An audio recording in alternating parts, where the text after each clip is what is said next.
that great intro, as the great critic Samuel Johnson of the 18th century once said, I can barely wait to hear myself talk. Which means you can barely wait to hear this guy talk. Just in terms of background, to talk about how I got involved with reviewing the book, because I wrote the first review for Fortune. I got a call from one Josh King, whom I didn't know, who was not nearly as famous as he's become subsequently.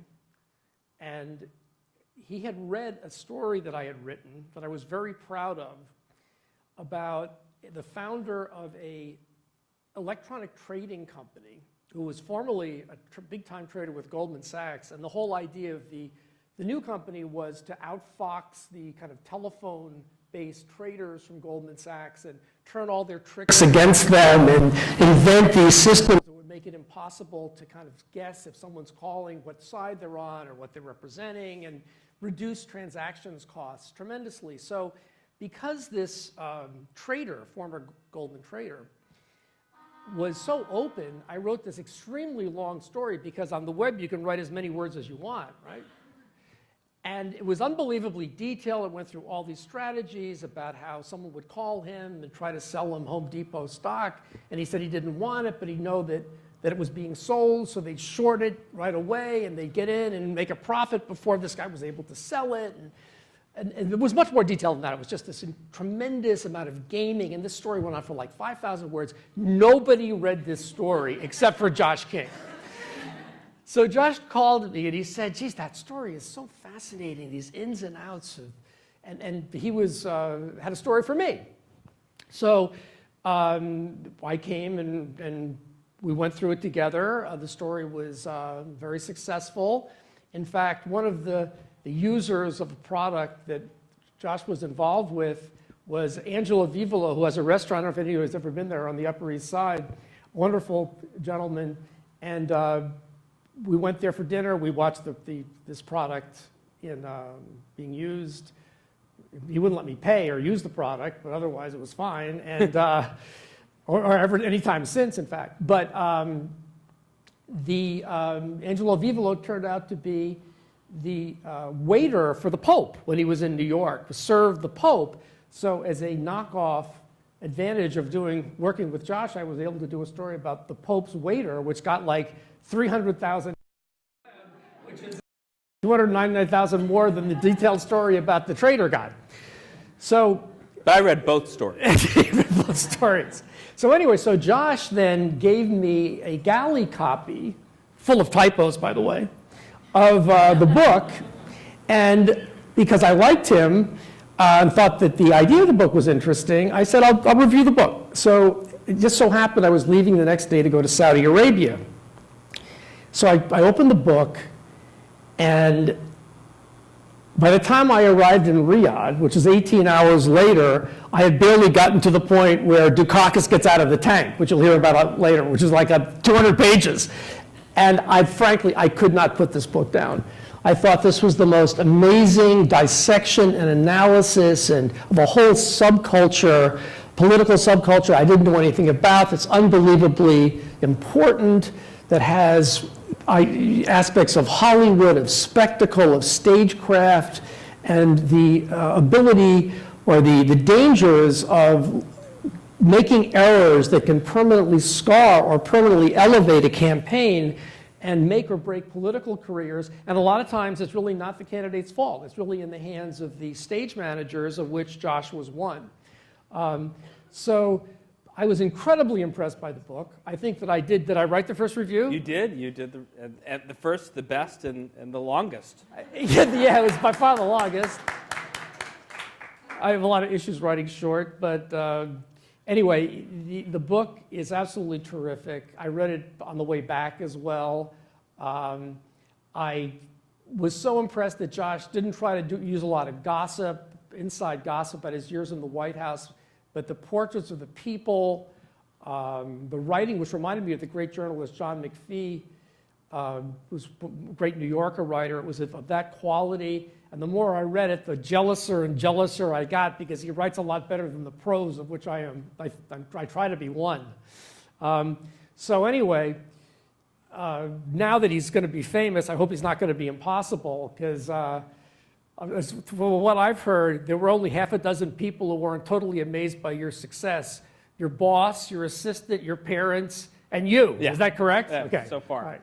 All right. So to begin with, like I said, the first 125 pages of the book, which are the pages that I barely got through flying all the way to Riyadh, with no naps, by the way, deal with the famous Dukakis affair, which I believe, Josh, was the first campaign you worked on. Yeah, that's right, 1988, coming out of college.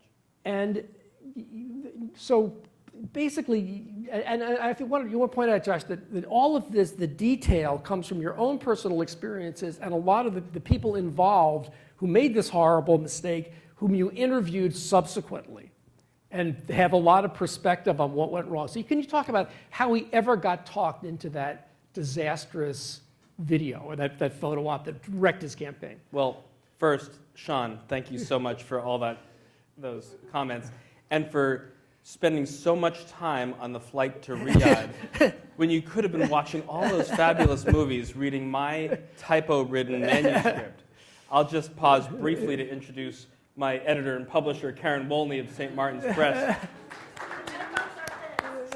We fixed all the typos. She pleaded with me to make the Dukakis pages shorter. There's about 105 of them. But I thought that they brought us back to the beginning of what I call the age of optics. This age that we're living in this very minute, as Donald Trump tweets out a picture of him eating a taco bowl from the Trump Tower taco bowl, and it gets 50,000 retweets from his 9.1 million followers. But 1988 was different. You had to fight your way on to the evening news that Sam Donaldson, Chris Wallace, and Bruce Morton reported on for ABC, NBC, and CBS. And you had to create a tableau. You had to create a little story from a different part of America every day and hope that the imagery and stagecraft that you put on would be interesting enough to these correspondents, these producers, these editors, and the anchors back here in New York to say, yeah, that's worth 2 minutes on the evening news. And so in the 1988 campaign, Shawn, Dukakis had a lot going for him. He was up by 17 points in the polls coming out of his convention in Atlanta. He polled better on some important issues, like cares like people like me, better than Vice President George H.W. Bush. But Bush had a major advantage on him. The youngest combat pilot in World War II, one of them, shot down over the Pacific, plucked out of the ocean by the USS Finback, a congressman from Texas, CIA director, Republican Party chair, envoy to China for President Ford. And so when they polled this question of would be a better commander-in-chief, Bush smoked him. So what do you do if you're the diminutive governor of Massachusetts looking at these numbers in the summer of 1988? You see, how can I appropriate the imagery of a commander-in-chief, George S. Patton, as we knew him in 1971's Patton, and create this imagery to feed Sam Donaldson, to feed Peter Jennings, to feed ABC News World News Tonight.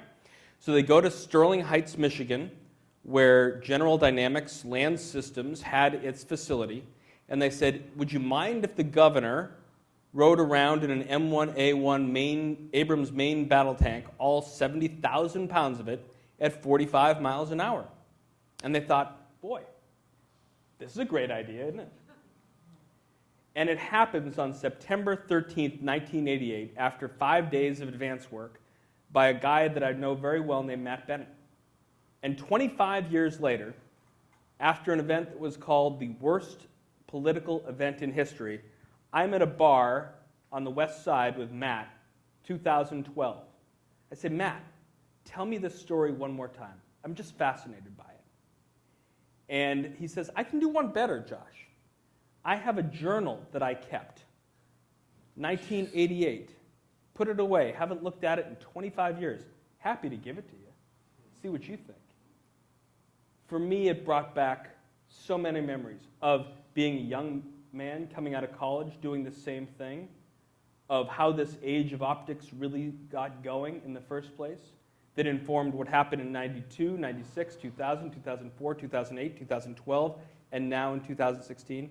And so in those 6 dot matrix single space pages, Shawn, I said, there's a story here about America in the media age, America in the age of optics. And that's the origins of the book. That's the origins of the book. Now, Josh, this was not such a disaster immediately following the ride in the tank. So can you kind of go through what happened and how Roger Ailes became involved and how it got picked up and used against Dukakis? So who in this audience can identify these 2 gentlemen? Ronald Reagan and Mikhail Gorbachev. This is a cover of Time magazine from December 2nd, 1985, shot by an incredible photographer named Dirk Halstead. And I'm 20 years old at the time at Swarthmore College. And I get Time in my dorm room, and I love this stuff. There's 32 pages of coverage from the Geneva summit. And Reagan had a deputy chief of staff named Michael Deaver, who would travel the world in advance of President Reagan, negotiating all the angles and settings and moments that these photographers, photojournalists, writers would have access to the president as he traveled around the country and the world. And if it wasn't the Chateau Fleur de Lys, which is where this shot was taken in Geneva, it was in some housing development in Maryland, where Reagan would leave the White House and go and watch a housing development being constructed, maybe banging in a nail. Dirk Halstead would shoot that picture too, and it would show up in Time too. And in 1980 and 84, when Reagan was reelected, this was what we knew as the great communicator. And I was a college student then. I was more of a conservative guy then than I became when I graduated in 87 and went to work for Governor Dukakis, first Senator Paul Simon from Illinois.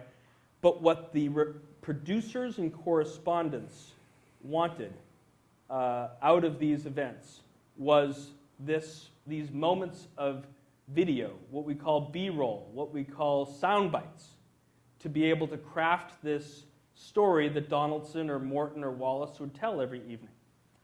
And when this happened, this tank event happened in Sterling Heights on September 13th, 1988, the producers came up to Joe Lockhart, who subsequently became White House press secretary, who talked to me for this book, and said, "You've got to do more of this. This is great." And so Donaldson, Wallace, Morton, they put their packages on the evening news that night. And in Washington, D.C., there's a fella named Sig Rogish. And Rogish is the director of advertising for Bush Quail. And he's getting ready for an evening out in Washington. And he's saying, this is an idea here. This polling that we have that says this guy is not a credible commander-in-chief. These issues, the Pershing II weapon system that he's voiced his opposition to, the Trident submarine program that he's voiced his opposition to. If we can take this goofy video of Governor Dukakis wearing his helmet with his name stenciled widely on the front, Mike Dukakis, we can make a very effective ad. And so immediately Rogish gets to work buying this footage and makes this ad pretty quickly in his editing suite in Washington. But for weeks, James Baker, the campaign chairman for Bush Quail, Lee Atwater, the campaign manager, said, "No, hold it, we don't need it." But it's sitting there on the shelf, ready to go. And finally on October 18th, the third game of the World Series, a passage now of 5 weeks since the event happened, they buy advertising time on NBC, Game 3 of the World Series, the Los Angeles Dodgers against the Oakland A's, huge national audience, and play this 30-second spot. A guy going back and forth on a proving ground, sound effects put in to make it sound like tank gears grinding, and these chirons, these superimposed words about how Dukakis has been weak on defense on issue after issue after issue. And it ends with, and now he wants to be our commander-in-chief. America can't afford that risk. So if you're watching Rick Honeycutt beat the Los Angeles Dodgers and you have a huge national audience and you're seeing this event from Sterling Heights that otherwise would have been forgotten not long after September 13th come back to life, and he looks like Snoopy against the Red Baron, he got mocked for the rest of the campaign, Shawn. Was the mistake putting on the helmet or the way the entire event was planned? Should he ever have gotten into that tank even without a helmet? Because the helmet is really that caps the ridiculousness of the whole incident. In my research, I talked to as many people as I could in the decision-making tree of sending Dukakis. He needed to go to Michigan.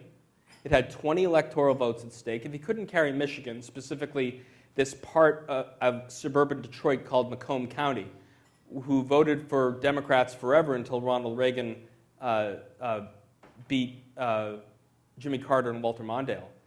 If he couldn't win them back, he couldn't win the election. But what Susan Estrich, the then campaign manager for Dukakis' campaign, and her advocates like Governor Bill Clinton of Arkansas, the young governor, would say is, keep Dukakis where he's comfortable, where he knows the issues. Send him to hospitals. Send him to schools. Send him to union halls. Send him to people that he knows to talk to. On the other hand, there's people like Senator Sam Nunn, a hawk from Georgia, Senator Carl Levin, the Michigan senator, who said, bring him to my huge employer here outside of Detroit and show him that he could be a good commander-in-chief. Let him give a speech, but we'll do this photo op first. And so there was a huge battle in Boston before this trip started, and eventually the Hawks won and sent him out to Detroit. One of the funny elements of this is that he was supposed to only put the helmet on, as I remember, when he was out of camera shot on a testing ground, but then and accidents play into these disasters. Didn't the tank turn around? Yeah. There's intense choreography. Matt Bennett is there for 5 days. He's taken test drives in this tank. He thinks he knows exactly how the tank is going to go around the proving ground. Dukakis, they send in a fixer, Jack Weeks, the trip director, an unparalleled advance person, who says to the lead advance person, what is the governor going to wear? And he brings out this gray jumpsuit. Okay, I understand how it's got these extraction straps and that a person shouldn't get in a tank visibly wearing a business suit. And if there's a problem, we can pull him out. What else is the governor going to wear?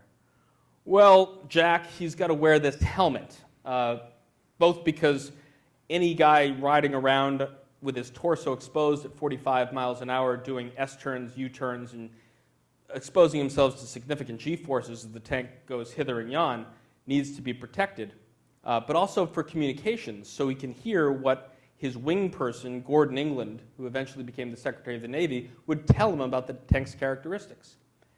And Jack looks at the lead advance person wearing this helmet, modeling it for him. And excuse my expletive, he says, "You look like a goofy fuck. No helmet." And what they devised, as best as I could reconstruct, and there's different opinions of exactly what was said, and that's why there's stories like Wachenheim, is that they agreed to have the governor come out slowly in the tank, past the meteorizer.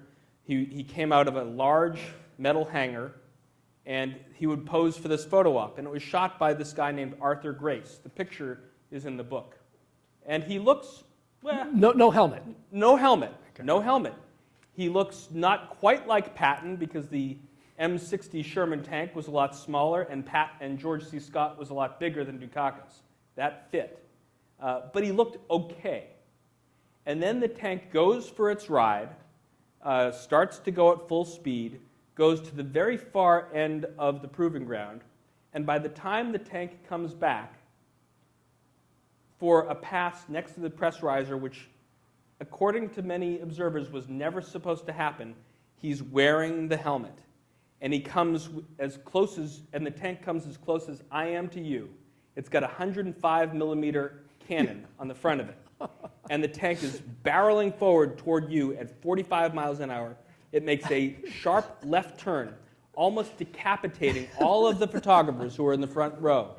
And there's Dukakis, Michael Dukakis, wearing his helmet, smiling with his teeth exposed. And that's what I call the money shot. And that's what Sig Rogich called the money shot. And that's what he brought into his editing suite. And that's the final freeze frame of the tank ad over the label, America can't afford that risk.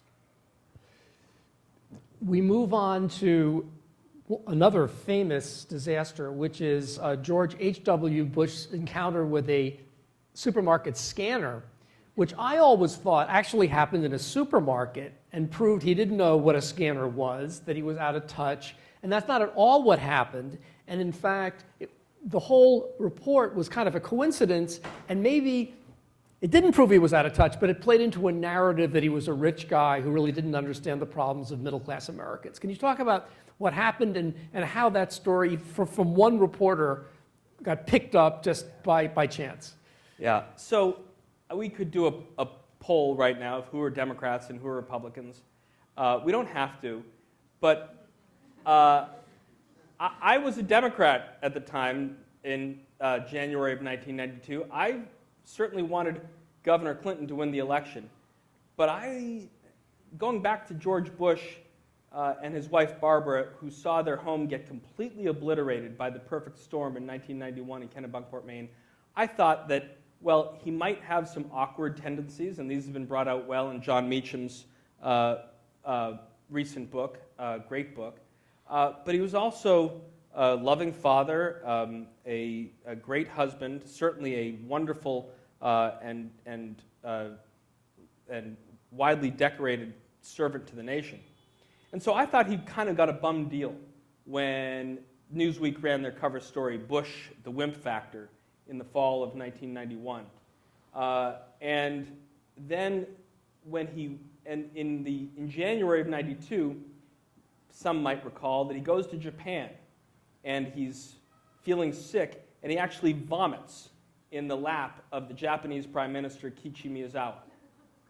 Things are not going well for President Bush in January 1992. He gives his State of the Union address as prescribed by the U.S. Constitution, and then he goes to sell it across the country. One of these stops, one of the first stops, he's going to go to Florida and Ohio on a quick trip. Obviously, these two states are going to be important electorally later in the fall to secure his reelection. In Florida, he goes to the National Grocers Association annual convention. And I don't know if any of you have been to trade shows and conventions, but they have these large display areas where all of the manufacturers bring out their latest wares, including NCR with its new POS system that could read a crumpled up UPC code on an apple or any bit of packaging, even if it was partially destroyed. And so good President Bush, dutiful son of Prescott Bush that he was, polite man, courteous man, goes up to the NCR cash register exhibit. They steer him away from like Elsie the cow, right? The advanced person wanted to bring him to Elsie the cow. And Marlon Fitzwater, the president's press secretary, says, this could be a visual disaster. Get him over to that cash register exhibit. And Bush, like any of these presidents following the lead of an advanced person, says, whatever you say. And he goes over, and there's two gentlemen there who are showing him how this new scanner works. And you got to understand, when the president moves in these smaller spaces, the whole White House press corps doesn't follow along. Just a tiny representative press pool that will feed their photographs, video, sound, and what a print reporter will call color back to their colleagues back in the filing center who are eating lunch, saying, yeah, we can't wait to get to Ohio. We'll see what this print reporter tells us. The print reporter's name is Greg McDonald of the Houston Chronicle. And he writes a quick little pool report on a little piece of paper and notes on this pool report that the president had a look of wonder on his face as he looked at this exhibit on the supermarket scanner. This gets written up, transcribed, mimeographed, handed out to all of the members of the White House press corps. One of those is a guy named Andrew Rosenthal, who is the White House correspondent for the New York Times. Was he there at the convention? Or He was at the convention okay. center. Oh, I thought he was back in He Washington. was at the convention center, but he wasn't witnessing what's You're right. going on. But there is an AP picture of this moment, and Rosenthal, who's trying to describe the issues that Bush has in terms of relating to average Americans, uses this moment and this quote-unquote look of wonder that McDonald scribbles off, and over the course of the writing and editing and printing and distributing of that next day's New York Times, on front page A1, headline burns across the page, Bush confronts supermarket, amazed. And then think of how things happen after that. You're the writing team of Johnny Carson's Tonight Show in Burbank, California. You rely on what the White House press corps is seeing of the president. Andrew Rosenthal is relying on these few little lines that Greg McDonald scribbles. And suddenly you, the writer for Carson, are feeding the host all these sarcastic comments about the president. And so for the rest of 1992, added to by things like Bush looking at his watch at the debate at the University of Richmond later on, says this guy is totally out of touch. But you read a book like Meacham's and you understand being president is not an easy thing. And that Bush had suffered great heartbreak, sorrow in his life, the death of a daughter. He had worked hard to represent his district in Texas, serve the nation in whatever job he was asked to do. And to sort of plaster across the front page of the Times, Bush confronts supermarket amazed, just because a guy scribbled something and you didn't even witness it yourself, was, as he would probably say, unfair, and in my revisiting this, I thought too. And even Sulzberger, the president of the Times at the time, writes a letter back to Fitzwater and Bush and saying, I'm sorry, we were just a teeny weeny bit naughty for writing that story. Didn't you talk to Rosenthal or I tried emailed to. him? Yeah. I tried to. I emailed him, and politely he asked, this story began to bore me many years ago. And so he wouldn't re-engage. But I've been part of enough pooled events, pool reports, and filing center episodes of how people and busy reporters try and write up what they saw based on these scribbles to know this is probably how it went down. And that because Bush was not a master of stagecraft like his successor Bill Clinton, that he was going to suffer this fate. Now, another incident that was a disaster was Bob Dole's fall in Florida. And Bob Dole was in his 70s. Yep, 73 years old. 73 years old, in great shape, right? And as great a shape as a wounded World War II veteran could be. Can be. And so go through what happened there, because that was a total accident. Yeah. So this is where the work of stagecraft in advance does come to bite a campaign. A guy named Kent Gray is the site person, is the producer, is the choreographer of what's going to happen in Chico, California in October of 1996. The 73-year-old candidate Bob Dole has an event that day that looks and sounds and feels like the best of President Clinton's events were. And I was producing President Clinton's events at the time. It's a huge crowd in Chico, beautiful sunny day, event staged on a baseball diamond of the Elks Club. A stage is 4 feet off the ground, and this stage is maybe 18 inches, but imagine 4 feet, it's probably this high. And the 73-year-old Dole, who couldn't really use one of his arms because of his World War II wound, is introduced as a ragtime band plays, and he strides across the stage with as much gusto and forward momentum as a much younger man might.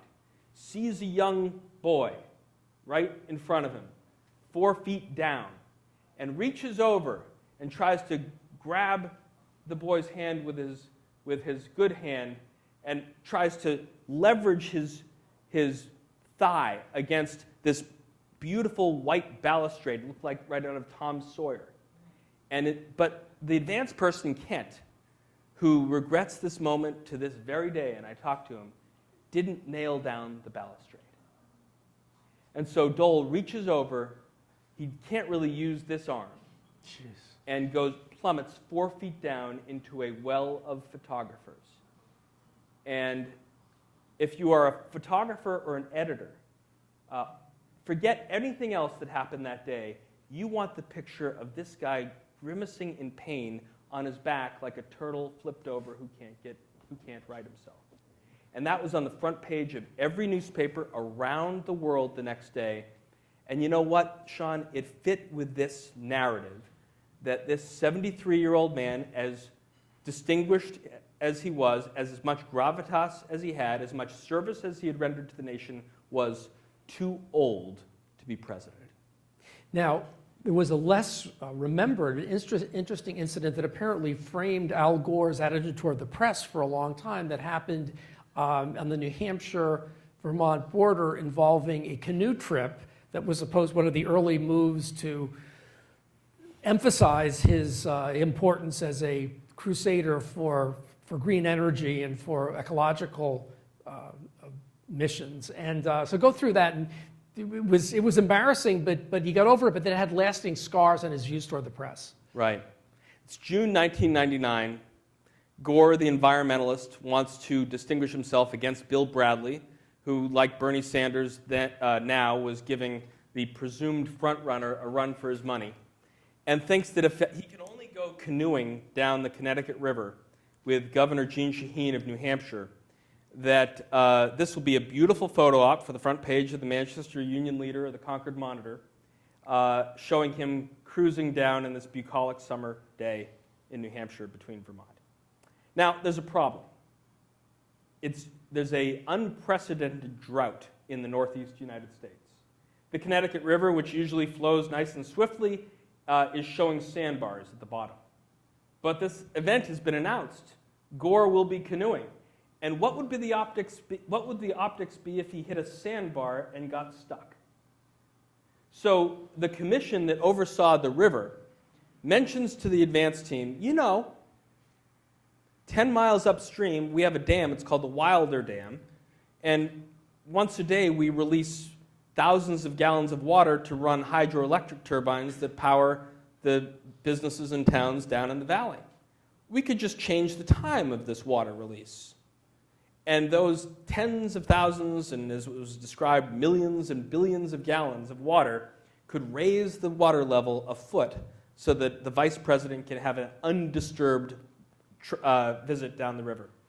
Well, what happens was that most of the reporters covering didn't pay any attention to what was going on. Oh, nice picture. We're headed off to another 3 events before we head back to Washington. Let's just write it up as U.S. government gives a lot of money to help restore the river. We'll give Gore his props and go on. One intrepid reporter, Bill Salmon, the Washington Times, a guy who still works very busily for Fox News, is standing by the river with his shirt, with his pant legs rolled up, and is talking to this guy next to him who happened to be a river commissioner. The commissioner makes a quip to say, they'll do it for the vice president, but they won't do it to help us fish. And he said, really? What's going on? Oh, they opened the floodgates way up the river. And so Salmon does dogged reporting that day, and then he ascribes a price to the water that's being used. And it was something like, I can't remember the exact amount, but it's in the book, maybe $4 billion for a photo op. And this is the Washington Times. It's not the most mainstream or credible newspaper at the time, but CNN, the Washington Post, and other mainstream newspapers say, give props to Salmon's reporting. We're going to play it up too. Washington Post calls it the photo op from hell, and it becomes known for the next 2 weeks as these stories from Salmon continue to roll out as Floodgate. And so Gore got this reputation, as he had already begun to earn through some of these problems that he had with the press, as a hypocrite. And I talked to many people involved in that trip, and they rightly say, oh, one little event in June of 1999 is not going to affect the outcome of the race. But holy crap, Shawn, 80-something votes affected the outcome of this race. And so any growing view of Al Gore that happened a year and a half before the election was going to play into people's views, and they would be reminded of them 16, 18 months later when they went to the polls. But you also speak in the book about his distrust of the press and how this incident soured him on the press corps, and that he would not mix with reporters on the plane and had kind of a hostile relationship with them. Is that has not been well publicized? There's been a couple good stories about it. Eugenia Peretz in the Vanity Fair, Eric Bullard in Rolling Stone wrote some good long-form pieces about how some of these this mythology about Gore's exaggerations were unfair to Gore. Was he the subject of Eric Siegel's love story? Did he really say that he invented the internet? Did he say that he discovered Love Canal? Well, in fact, in each of these instances, they became leaped on by his enemies and became sort of accepted truths around Washington, so that anything Gore felt that he might say to a reporter in an off-the-record or background setting would be turned into another part of this mythology.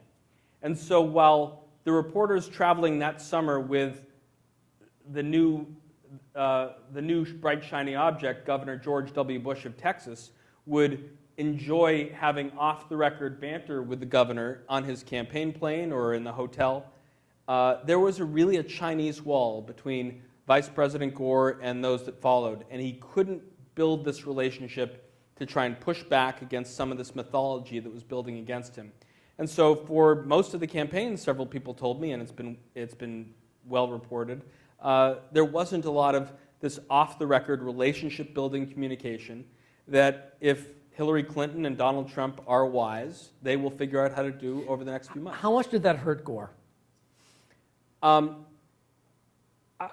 It's hard to tell, other than both Gore